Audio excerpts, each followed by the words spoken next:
Hi guys, I'm Pooja. Welcome to lesson number 6. I'm going to talk to you about design and how to create the brand story of your patisserie.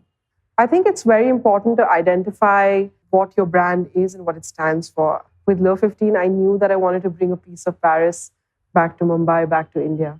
From how a customer would perceive it from the time they read the name to the time they walked into the store, they held the box. It was all something that I was very clear of what I wanted that experience to be. I think it's very important to break this out in different aspects. Start with the name. Why are you choosing this name? What kind of emotion does it bring up in the person? For me at Lure 15, it was very simple. I wanted it to remind people of Paris. The 15th arrondissement is where I lived. And I wanted, that little piece of home back here. For the logo, I actually went to a friend who does branding and design. And I told him that I dream of bringing Paris home. And he said, okay, if you've seen the Lure 15 logo, it's two little thought bubbles, which is, a little dream that's happening. We have a little Eiffel Tower that represents Paris for us. I was very clear on the colors that I wanted to use, on the way the design should look, and I fought really hard with it. If you're not good with design yourself, to find someone who you can work well with.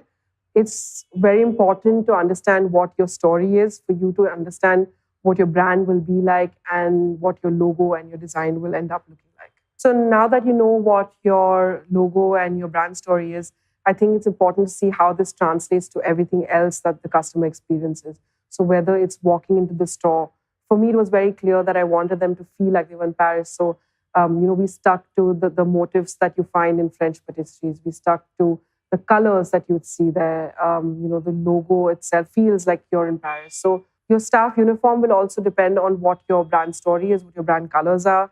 What do you want the person to feel like? It can be really casual. You want them to just wear t-shirts, or do you want it to be a more formal experience and have them wear shirts? For Lure 15, packaging is very important. As I keep saying, people eat with their eyes first. And it's important to have something that's appetizing and enticing, even just as the packaging. We picked the right size. It was something that was small enough, but it made for a great gift. So what is it that you want to do? Colors for me is very important. Textures for me is very important. Shape is very important. I think all of this plays a big part on how you design your packaging. It's important to kind of plan each little patisserie product as well. What does it look like? The color that it has on it, the shape that it has, and then how does that fit into your box? How does that travel? All of that is very important to figure out. And the most important part is your patisserie counter, your fridge. I think nothing gives me more joy than seeing people walk in and just look at that counter, especially little kids when they go and they just